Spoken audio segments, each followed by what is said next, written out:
Okay, since my headphones aren't working right now, we're going to try this right now.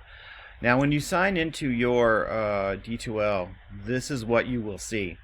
You should be able to see um, the announcement section and the calendar. Now, the reason for this is because these are the two main things that you're going to want to keep in mind as you come into the classroom. Keep in mind that the mandatory meetings. This is just a new. This is just an example I'm using. This is a posting. Now, the computer or program will only keep so many posts up here. So if there's a past post that you might have to look at, because I keep them all from every class. So if you missed one, you can always go up to the announcement section right up here, and it'll list all the announcements and the dates that they were made. D2L, you're going to find, is a lot like a web page, whereas if you remember, Blackboard wasn't so much. So the thing you got to keep in mind is anything that's kind of blue usually has a hyperlink. So sometimes things may not be as obvious as trying to find something. So you've got to be what's the word I want to use here? You've got to be adventurous. You're not going to hurt anything. So if you click some of these links, because as a student, you're only allowed to have access to certain things. So you're not gonna eliminate something. You're not gonna erase anything. So be adventurous. Sorry, like the hiccups. Now, when you're ready to enter the course, the first thing you'll do is, of course, go to the course content section. Course content takes a minute or two, and this is where you'll be looking at this. First thing you want to look for is, you'll notice that everything here on the left-hand side is sort of like the old Blackboard, but it's there categorized for you.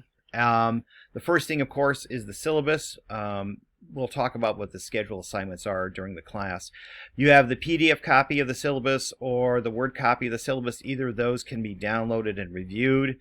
The one main thing you'll want to do is look at weekly assignments, and you'll notice that they're broke down into 2, 3, 4-week sections.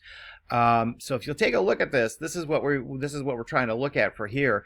Everything for the week is on there. So this is everything you have to do for the week, and the materials to do it, hopefully. This page will look a little different right now because this is the instructor side.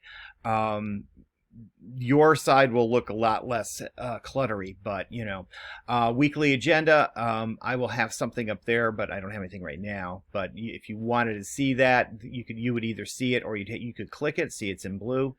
These two things here are lectures you should look at this week. Download your copy of the Word contract for the course. Here's what you will have to do when I talk about a lot of things in this course. I have a link on the announcements page where you should get your free Microsoft Office. As a SUNY Oneonta student, you get a free copy of this. You will need it. I say that because I know a lot of people don't like to use Microsoft Office because, well, they like whatever they use. I can understand that. I can also understand that it's important, but for this course, you need to actually download the software for this, either for Mac or for Windows. And by doing that, this is really gonna help you, because all the templates are in a Word format. Also, with Microsoft Office, you get all the bells and whistles, and that's why you have to download it. This is not in the cloud version, in the download version. In the download version, this is the one you'll get that you can, Microsoft Word will practically do the citations for you. And so I highly recommend it. I'll show you how to do those. you don't have to do this, but it's highly recommended because you do have to put your citations in the APA format, and they have to be correct according to the Little Seagull Handbook, which is that little green book that you had to buy. The other thing to keep in mind is that it'll be a lot easier for you too, because the only format you should use to upload documents upload or copy and paste, I should say, in Brightspace are Word or PDF documents.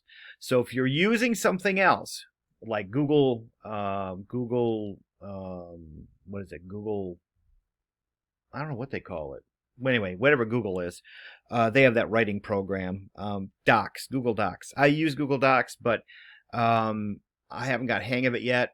But at the same time, you cannot just turn in an assignment with a link to it.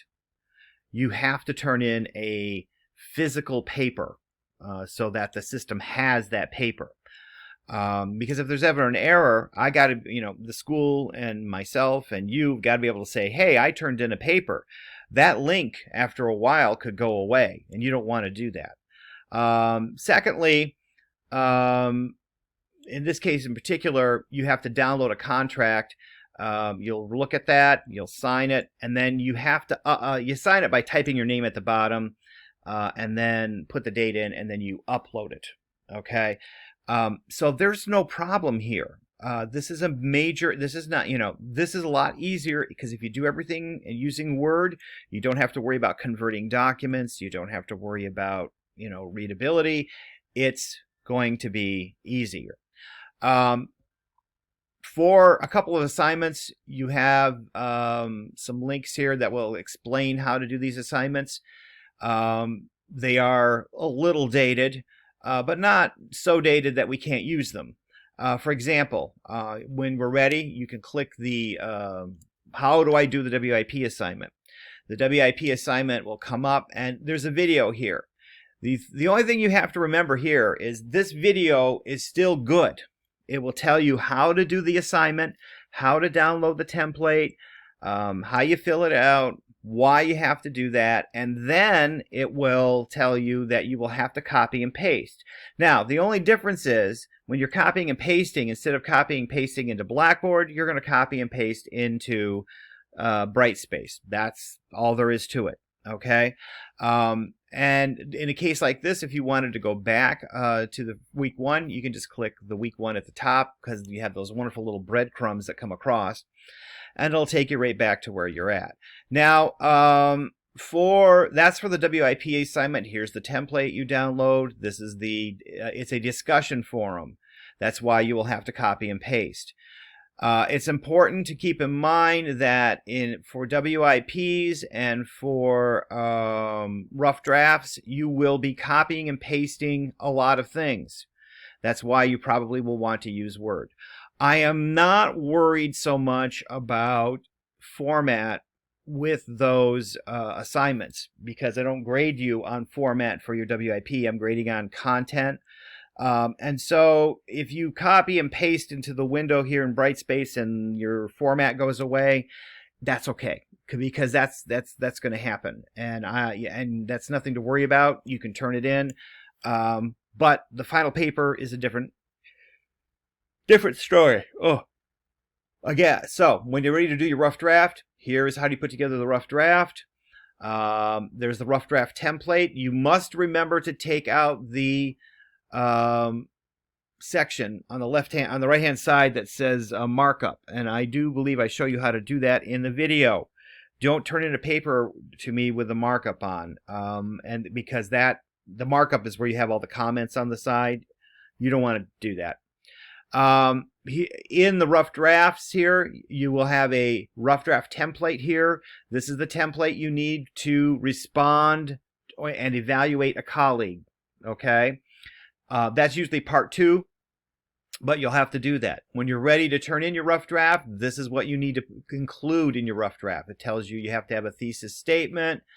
There's got to be 2 premises in that thesis statement. You have, all the things that go in there. When you're ready, I'm going to click this for you. But the problem is because of a discussion, it doesn't you can see this, and this is what it looks like for me. When you're ready to do this, to copy and paste your material from your Word document, you just click Start a New Thread. You can enter a nice little title. It's going to say who you are later on, so it's going to have your name up here, and I already know it's going to be yours, so you don't have to. I'm just telling you this, so you don't have to put your name up here if you don't want to in the subject line.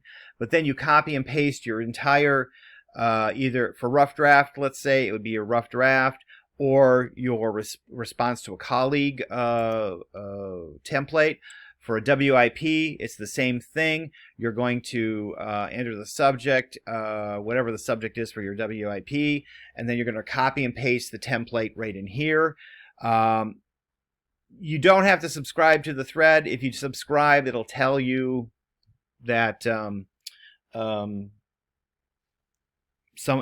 you if somebody responds or whatever, and that's fine. And then when you're ready, you just click Post, and then you're done. So now I can't do that because I don't want to mess things up. So, but I might do that on the first day. So I'm going to go back to week 1 where the rough draft is. I will be posting a link for the first meeting.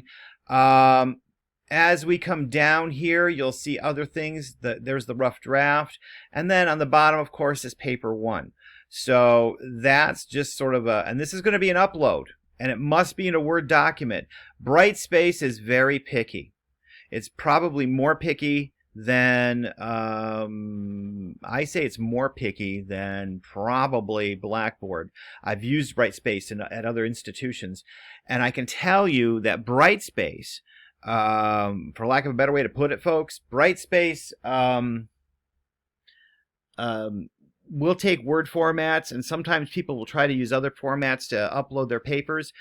Mac users, you cannot use the Pages format. In other words, if you write something in the software, Pages, and you save it, but you don't save it as a Word document, and you just save it, it automatically saves as a Pages document. And if you turn it in as a Pages document, I'm going to have to turn around and email you and say, you've got to convert this because I can't read it. And the system can't read it either. So that's going to slow down grading. That's why I'm telling you this. So, all in all, I hope to see you the first day. It might be a little bit of a long day. I'm hoping not too long. Because I'm going to have the library lady come in as well. And I am going to record that session, so I'm going to do my best to have that ready for you. Let's see and hope that this works out, and I will talk with you on Tuesday, May 30th.